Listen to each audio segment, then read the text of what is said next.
क्या कहीं पर घास जैसे खेती कर रहे हैं और वहाँ पर जो अनवांटेड ग्रास है उसको उठाएंगे या नहीं उठाएंगे, मारेंगे या नहीं मारेंगे, तो क्या उसमें भी पाप लगेगा क्या? देखो, कर्म हुआ तो फल भी तो आएगा। नहीं समझ में आया? आप पूछ रहे हो पाप हुआ या नहीं हुआ? कैसे नहीं हुआ? एकदम हुआ।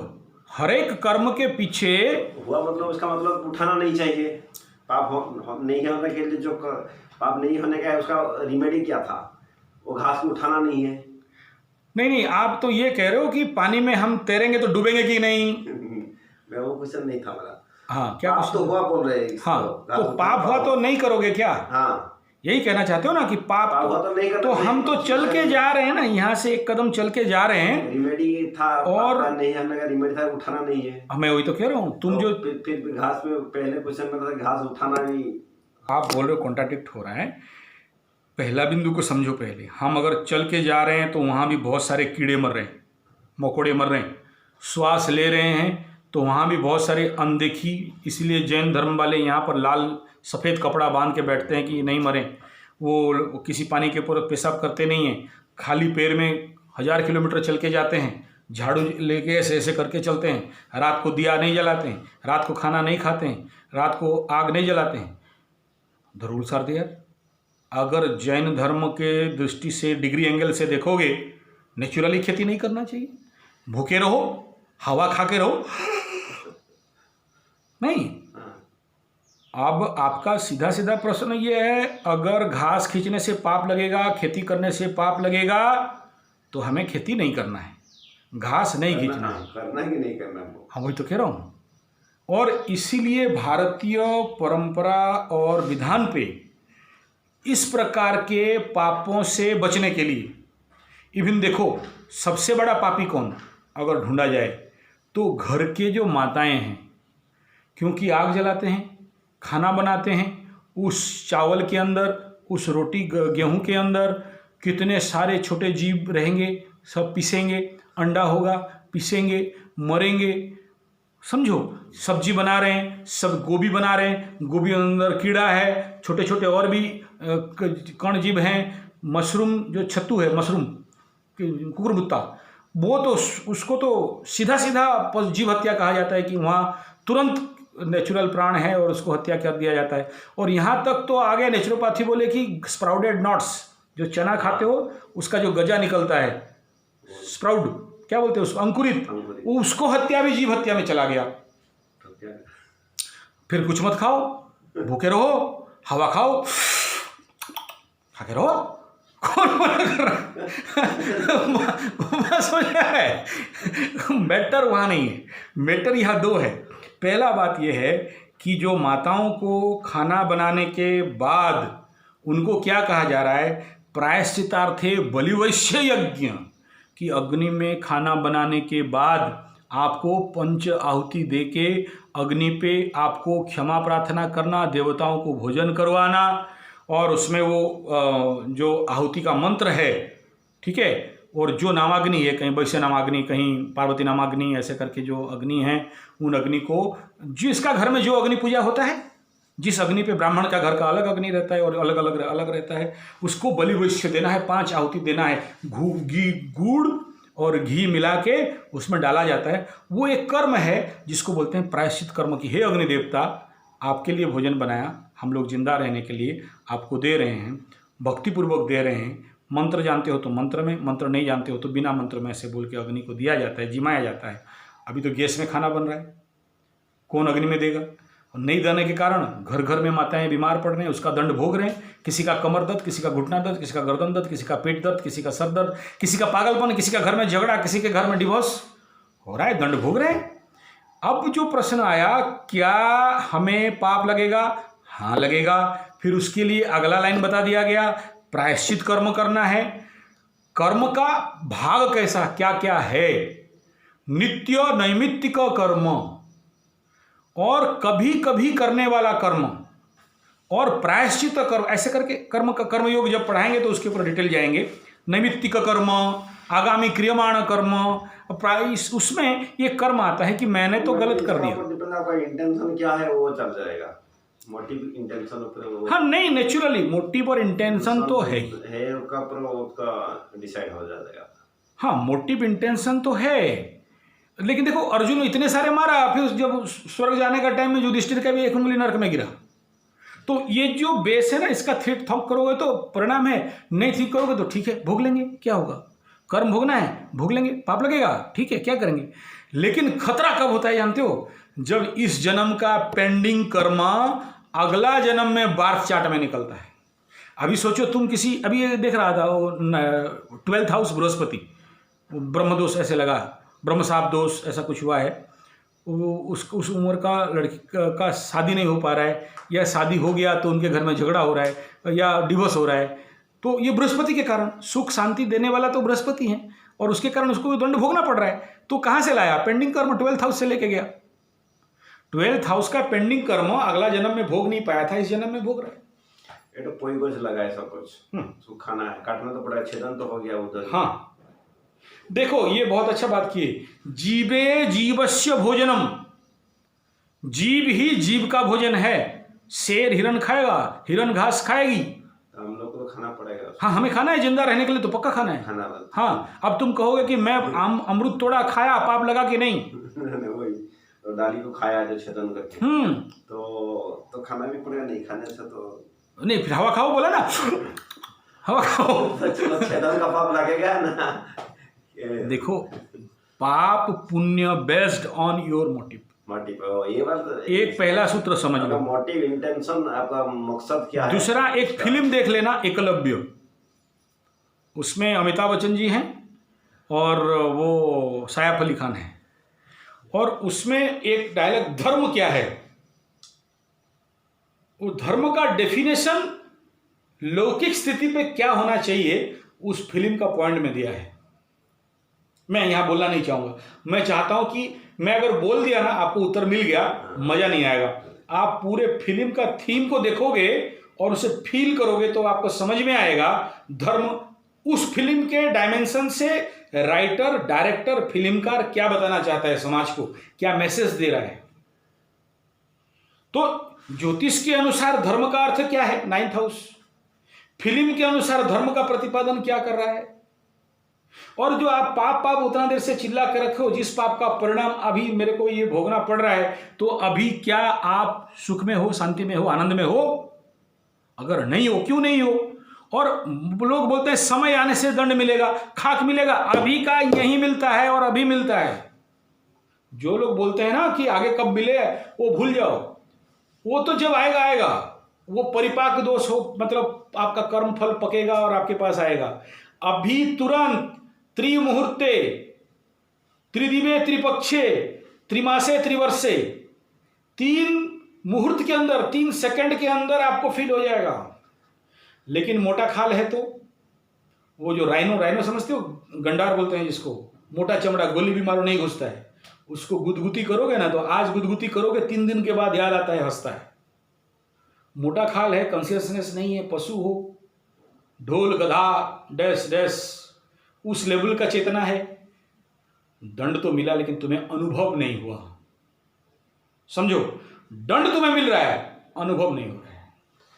और मेरे क्वेश्चन एक है, जैसे बड़ा पेड़ काट दिए, इस टाइप का छोटा छोटा अदर घास है, ये सब खाड़ रहे हैं, उसका क्या एक ही है? देखो ये based on your mental status, एक ही ढंग है। नहीं, आप क्या बोलो कि इतना बड़ा घास था, हाँ, मैं उखाड़ के मार दिया, और दूसरा कह रहे हो कि बहुत बड़ा पेड़ था, हाँ, उसमें 10 ट्रक लकड़ी निकलने वाला 100 फुट ऊंचा वाला पेड़, और मोटाई कम से कम 10 फुट का पेड़ था, मैंने उसको काटा, तो दोनों में पाप समान लगेगा क्या? यही तो है। हाँ, अभी सीधा सा ये जो तुम जिस दिमाग से पूछ रहे हो ना, तुम्हारे इंजीनियरिंग ब्रेन से, तो उस इंजीनियरिंग ब्रेन के अंतर्गत, उस इंजीनियरिंग ब्रेन का प्रश्न के अंतर्गत आप दोनों का प्राण तो हरे ना। अब आप क्या बोल रहे हो, पाप लगेगा, नहीं समान ये होगा। अच्छा, दंड समान होगा क्या? हाँ, दंड समान, यही कह रहे हो ना? तो ठीक है, तराजू लेके बैठो, उससे पूछो कितना पाप दोगे, तुम्हारा दंड क्या होगा। नहीं इसका सलूशन तो बड़ा करके घास काट दिया है, उसको कंपेंसेशन करते हैं तो घास फास। ये तुम्हारे लिए सबसे बड़ा प्रॉब्लम क्या ना, जस्ट साइंस तो पढ़े हो लेकिन साइंस का बेस को नहीं समझे हो। देखो क्या है, ये जो दंड मिलने का बात कर रहे हो, that is a intensity of energy which is flow through that plant and you. That plant is how much energetic, how much energy that plant receive or resist or stored by that self or itself. घास में भी how much energy? That in grass also, if the grass is so small and so tiny, and how much energy inside that? That's energy depend. That energy depend on that energy hit you. You know that galvanometer deflected and they sounded like nothing. That person who enter into that room, that person is a plant cutter or wood cutter or carpenter. That when he pass away, he get out from that room, they are silenced. What means that they feel the energy of that man, that this person is, the plants know that this person is a carpenter. This is only theory. अभी ये नहीं कह सकते हो कि मैंने बहुत बड़ा ध्रुव को काटा और एक छोटा सा घास उखाड़ा, दोनों के बीच में हम लोगों को दंड किसमें ज़्यादा मिलेगा या किसमें कम मिलेगा। कोई दंड देने के लिए यहाँ आके नहीं बैठा है, या शनि बाबा कहीं बैठे नहीं है डंडा लेके कि तुमने पेड़ काटा, मैं लकड़ी का कारक हूँ, लकड़ी का कारक, मैं तुम्हें 2-3 डंडा मारूंगा, नहीं है। वो पेड़ देखो, तुम अब सोचो, बोलते हैं गो ब्राह्मणेभ्यो स्वमस्तु नित्यम लोका समस्ता सुखिनो भवन्तु काले वर्षतु पर्जन्यः पृथ्वी, ऐसे बताया गया। ब्राह्मणा संतु निर्भया, एक राजा का पहला कर्तव्य क्या है? ब्राह्मणा संतु निर्भया, ब्राह्मणों को कष्ट नहीं देना, उनको निर्भय रखना। भय में रखोगे तो तुम्हारा राज्य का बर्बादी हो जाएगा, या तुम्हारे जीवन का बर्बादी हो जाएगा, या राजवंश के ऊपर इफेक्ट आ जाएगा। ऐसा क्या बोलता है? क्या ब्राह्मण लोग पंडा, मिश्रा, सतपति, शर्मा, वर्मा और चतुर्वेदी, ये लोग का भगवान डायरेक्ट जन्म करके रखा है? नहीं। यहाँ ब्राह्मण शब्द का अर्थ ये है जो ब्रह्म आचरति इति, जो ब्रह्म जानाती थी, जो जीवन को आध्यात्मिक साधना, सेवा, त्याग, तपस्या के मार्ग पे, वो जो जजन जाजन अध्ययन अध्यापन पठन पाठन यह सटकर्म से ब्राह्मण है, जो त्रिसंध्या करता है, जो देश और विश्व का कल्याण हेतु यज्ञ हवन आदि और सेवा कार्य करता है, अपने जीवन को लगा रखा है, ऐसे ब्राह्मण निर्भया संतु। तो अगर वो भयभीत हुए तो क्या करेंगे? अब सोचो, तुम किसी ब्राह्मण को चैलेंज कर दिया, डरा दिया, काट देंगे, मार देंगे, हाण देंगे, तुमको फेंक देंगे, तुम्हारा संपत्ति ले लेंगे, तुमको छोड़ेंगे नहीं, तुम्हारा बेटा को ऐसा करेंगे, तुम्हारा बेटी को ऐसा करेंगे। अब ये तो जापिक है, जप करने वाला, पूजा करने वाला, तप करने वाला। कहीं ऐसा एनर्जेटिक लेवल पे सोचो, तुम्हें पता नहीं वो बगला का साधना कर रहा है, काली का साधना कर रहा है, प्रत्यंगिरा साधना कर रहा है, या हो सकता है पंचमुखी हनुमान का साधक है और वो मंत्र जाप कर रहा है, और जाप करते करते वो बोल भी रहा है कि भगवान उसको दंड नहीं देना, अज्ञानता से कर दिया है, लेकिन बाय सडन दोनों एनर्जी कॉन्साइड कर गया, एक फ्लो पे चला गया। वो साला चुतिया मेरे को मारनेंगे बोला है, उसका ये से हो जाए, वैसा हो जाए, ट्रक के नीचे आ जाए, मर जाए, उसका ऐसा हो जाए, वैसा हो जाए, और इधर वो चला रहा है, हुम हनुमते नमः, हुम हनुमते नमः, हुम हनुमते नमः। हनुमान एनर्जी देखेगा क्या? वो सामने वाला कौन है? और तुम्हें तो नहीं पता कितना लाख, कितना करोड़ जाप करके वो हनुमान मंत्र का एनर्जी को स्टॉक करके रखा है। तो वो जब तुम्हें हिट करेगा, वो एनर्जी फ्लो करके तुम्हारे पास आएगा, क्या होने वाला है?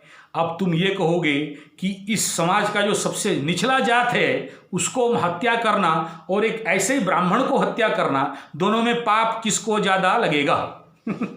या दंड किसको ज़्यादा मिलेगा? दंड तो विधान अलग अलग है इसके लिए। हाँ, वही तो कह रहा हूँ। एक जो है हायर एनर्जी कैरियर का है, एक लो एनर्जी। देखो, वो कोर्ट ऑफ लॉ क्या दंड देगा अलग बात है, वो बोलेगा तुम ST SC को मार दिया, नीचे देखा ये किया, उसके लिए तुमको ज़्यादा दंड दे देंगे। वो court of law, court of समझे तो कोर्ट ये नहीं कहेगा ब्राह्मण को मार दिया, जनरल कास्ट मार दिया, बढ़िया काम किया और तुमको प्राइज देते हैं, अवार्ड देते हैं, मेडल देते हैं, ऐसा भी नहीं बोलेगा। कोर्ट ऑफ लॉ में जो प्रूव हुआ। बट मैं यहाँ लॉ ऑफ नेचर, धर्म अधर पाप पुण्य का बात कह रहा हूँ, उसको भी नहीं कह रहा हूँ। मैं कह रहा हूँ how much energy you are, how much you are conscious, energy conscious. वो जो व्यक्ति जो साधक था, तपस्वी था, याज्ञिक था, त्रिसंध्या करने वाला, गायत्री जाप करने वाला, उसका इनर मेंटल फ्रीक्वेंसी और वो जो सुबह होने से दारू पीता है और रोड के साइड में गिरा रहता है, उसका मेंटल एनर्जी फ्रीक्वेंसी अलग अलग है ना। एक व्यक्ति, अब सोचो, अभी रिसेंट केस है, वो उसका बीबी, उसको सच में पागलपन का दौरा हुआ, अपना हस्बैंड को धूमधाम ठोके, बाल खींच के ठोके, समझ में आ रहा है। और एक अभी जो तुम्हारे वो बॉम्बे में केस हुआ, इंटेंशनली उसको पागलपन का ड्रग मेडिसिन दे रहा था, इंटेंशनली, क्या वो रिया मिया जो भी हो, जो न्यूज हुआ, मुझे सच झूठ पता नहीं है, इसलिए उसको इंटेंशनली काला जादू कर रही थी, इंटेंशनली उसका फोन ब्लॉक कर रही थी, इंटेंशनली उसको ब्लैकमेल कर रही थी, इंटेंशनली उसको पीट रही थी, मार रही थी, उसको छुपा के रख रही थी, 125 फोन की थी, 5 सिम उसको चेंज करना पड़ा, 5 सिम ब्लॉक करना पड़ा। वो औरत या वो लड़की या जो भी रिया मिया जो भी है, वो इंटेंशनली अपने हस्बैंड के साथ कर रही थी। हस्बैंड शादी नहीं किया था। अच्छा चलो, शादी नहीं किया था, रखेल था, कुछ भी। अब सोचो, एक औरत जो ओरिजिनली पागल है या पागलपन का दौरा पड़ा है और वो अपने हस्बैंड को पीटे मारे गाली दे, और एक रखेल या जो भी आप समझ रहे हो, जो भी आप कह रहे हो, मुझे नहीं पता, मैं रखेल भी नहीं कह रहा हूँ, यहाँ लीगल हो जाएगा, बात वीडियो है तो रखेल नहीं, चलो कुछ भी हो, गर्लफ्रेंड जो भी आप बोल रहे हो या लिविंग पार्टनर, लिविंग रिलेशनशिप, तो उसमें ईश्वर का विधान के अनुसार तुम्हारे पास दंड समान रहेगा, फल समान भोगना पड़ेगा दोनों औरत को। क्या अब सोचो कि वो जो औरत है वो सती सावित्री है, वो जो अपने हस्बैंड को पीटी है किसी टेम्पररी पागलपन का दौरा से, या सोचो कि किसी प्रकार के दशा अंतरदशा में ऐसा कुछ इफेक्ट आया, अपने हस्बैंड को बाय मिस्टेक एक थप्पड़ मार दिया, कुछ कर दिया, उसको जो कर्मदंड मिलेगा, और ये रिया जो कर रही है या उस प्रकार का कोई रखेल किसी और पुरुष के साथ करे, तो क्या दोनों को समान दंड मिलेगा?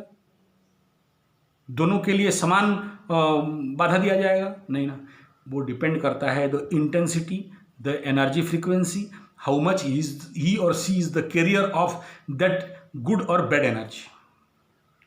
अभी समझ में आ गया, घास खींचने से बड़ा या बड़ा पेड़ काटने से ठीक हुआ या गलत हुआ? और कुछ युक्ति है आपके पास? मेंटल सेटिस्फेक्शन हुआ या फिर ऐसे ही टेंशन लेके जाओगे? ठीक है, चलो बढ़िया बात।